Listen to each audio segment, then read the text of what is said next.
বাপের ধারণা কতটুকু, ছেলে হোক, মায়ের দুধ ছাড়ুক, তারপরে বাজার থেকে এনে খাওয়াবো, ঠিক না ঠিক? আমার আল্লাহ কি বলে শোনো, ও হিন্দু মুসলিম ভাই বোনেরা শুনে নাও।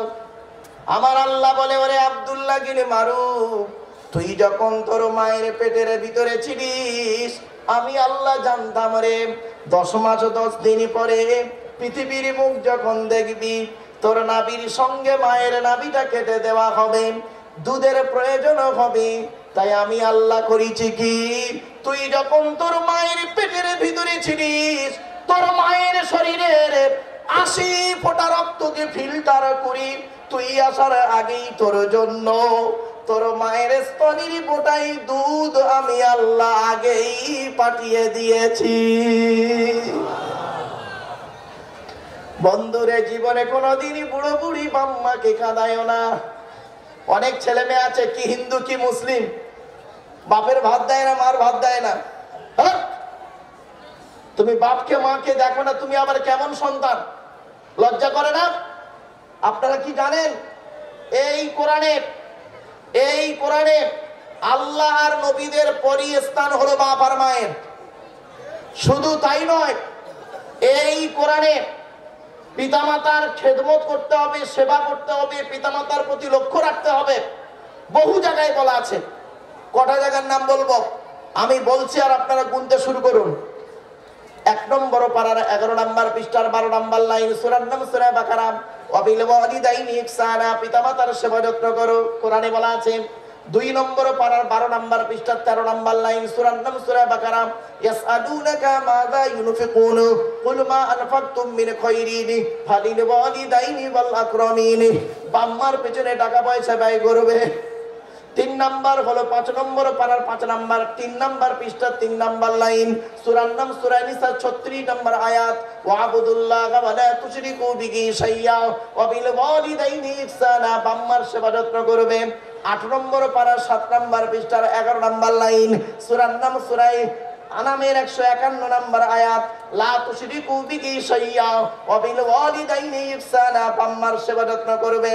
15 নম্বর পারা 3 নম্বর পৃষ্ঠার 7 নম্বর লাইন, সূরার নাম সূরা বনী ইসরাঈল, ওয়া কাদা রাব্বুকা আল্লা তা'বুদু ইল্লা ইয়্যা ওয়া বিল ওয়ালিদাইনি ইহসানা, বাম্মার সেবা যত্ন করবে।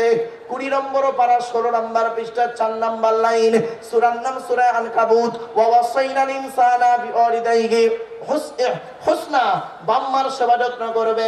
21 নম্বর পারার 11 নম্বর পৃষ্ঠা 6-7 নম্বর লাইন, সূরার নাম সূরা লোকমান, ওয়া ওয়াসাইনাল ইনসানা বিওয়ালিদাইহি হামালাতহু উম্মুহু ওয়াহানান আলা ওয়াহনিনি, বাম্মার সেবা যত্ন করবে।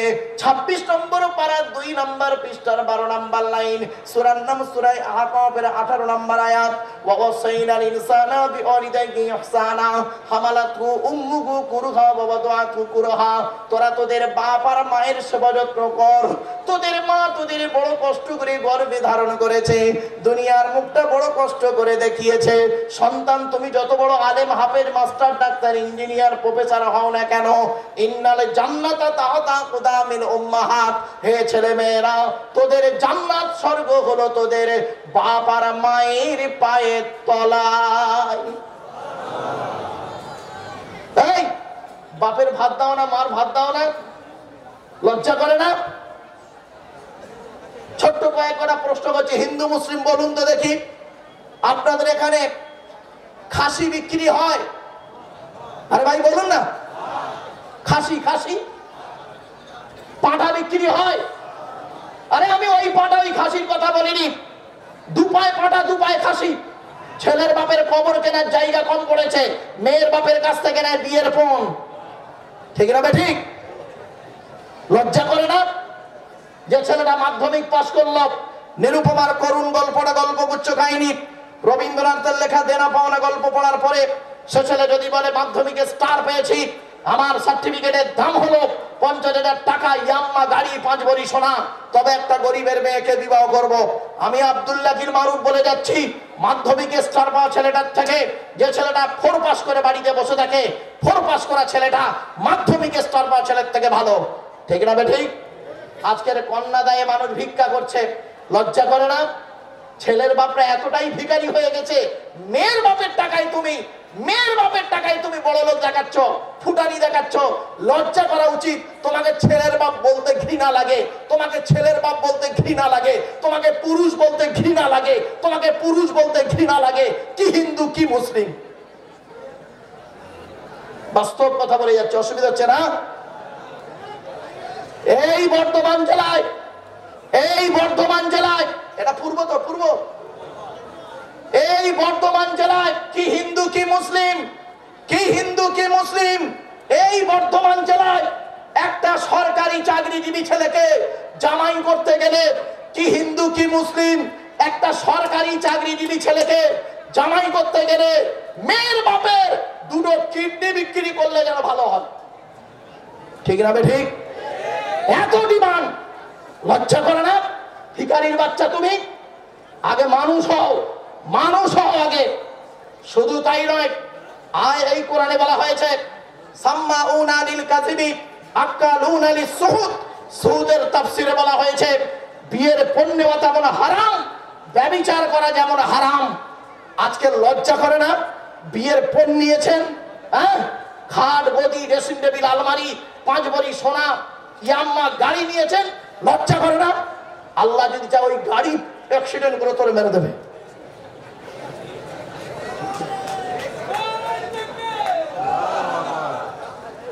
খবরদার নয় বাপ, অনুরোধ করে বলে যাচ্ছি, এখনো সুযোগ আছে। মেয়ের বাপের কাছ থেকে যেমন নিয়েছো, এই মুসলমানেরা শুনে নাও, এই মুসলমান জাতি, মুসলিম জাতি শুনে নাও। আজ আমি আব্দুল্লাহিল মারুফ করে যাচ্ছি আপনাদেরকে, ওপেন চ্যালেঞ্জ দিয়ে গেলাম। এই পৃথিবীতে আকাশের নিচে জমিনের উপরে এই কোরআনকে নিয়ে গবেষণা করে আজকের বলছি, কোরআনের এমন কোন আয়াত নেই, মুহাম্মদ সাল্লাল্লাহু আলাইহি ওয়াসাল্লামের এমন কোন হাদিস বলতে পারবেন না যে হাদিসটা বা কোরআনের আয়াতে বলা হয়েছে মেয়েকে বিয়ে দিতে গেলে মেয়ের বাপের 1 টাকা খরচা হবে। উল্টে বরং বলা হয়েছে কোরআনে ছেলের বাপের টাকা খরচা হবে, মেয়ের বাপের 1 টাকাও খরচা হবে না। ছেলের বাপের কি খরচা হবে? মেয়েকে বিবাহ করতে গেলে হিন্দু ভাইরা শুনে নিন, ইসলাম ধর্মে নারীর মর্যাদা কেমন। বিবাহ করতে গেলে ছেলেকে টাকা দিয়ে মেয়েকে বিয়ে করে আনতে হবে, এটাই হলো ইসলাম ধর্মে। আর এখন আপনারা করেছেন কি, কোরআনের আয়াতটাকে উল্টে দিয়ে আপনারা করেছেন কি, 10 লক্ষ টাকা মেয়ের বিয়েতে খরচা করেছেন, আর মোহরানা পাচ্ছে, দেদমোহর বানছে 1000 টাকা। ভিখারির বাচ্চা 1000 টাকায় দেদমোহর। এই মা বোনরা শুনে নিন, 10 লাখ টাকা খরচা হলে 8 লাখ টাকা দেদমোহর বাঁধবে। টাকা দে, কিছু বুঝতে পারেন? হ্যাঁ, অসুবিধা হচ্ছে আপনাদের, রাগ করবেন না। ওরে ভাই, ওয়াজ করতে গিয়ে টেনশনে পড়ে গেছিলাম। 1994 সাল থেকে ওয়াজ করছি ভারতবর্ষ, নেপাল, বাংলাদেশ, 3টে দেশে।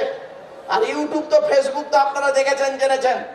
বাস্তব অভিজ্ঞতা বলছি, কিছু জিনিস আছে না, কিছু প্রশ্নের উত্তর কোরআন হাদিসে পাওয়া যায় না। কি করতে হয় জানেন? অভিজ্ঞতা থেকে উত্তর দিতে হয়। একটা বাস্তব অভিজ্ঞতার কথা বলছি, শুনুন। আমি পশ্চিমবঙ্গের একটা জেলা আছে, দক্ষিণ 24 পরগনা, নাম শুনেছেন? আরে ভাই বলুন না। তো আমি ওয়াজ করছি একটা গ্রামে, 4 ঘন্টা ওয়াজ হয়ে গেছে। কত? 4 ঘন্টা ওয়াজ হয়ে গেছে। ওয়াজ হয়ে যাওয়ার পরে হঠাৎ দেখি আমি মোনাজাত করব, এমন সময় একজন ব্যক্তি উঠে দাঁড়ালো।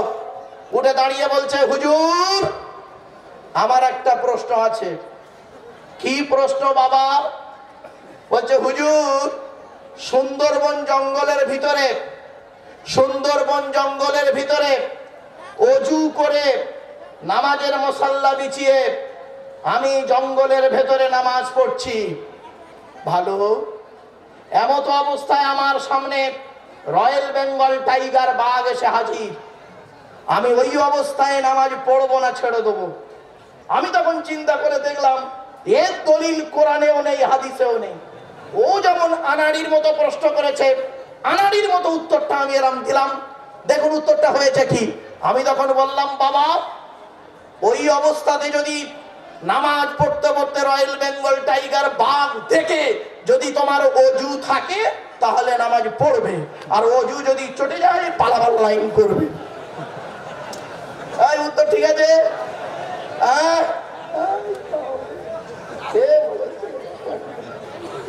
বাঘ দেখে তোর নামাজ সামনে দিয়ে বেরোবে পেছন দিয়ে বেরোবে, আর গাতে কুলকুল করে ঘাম বেরোবে।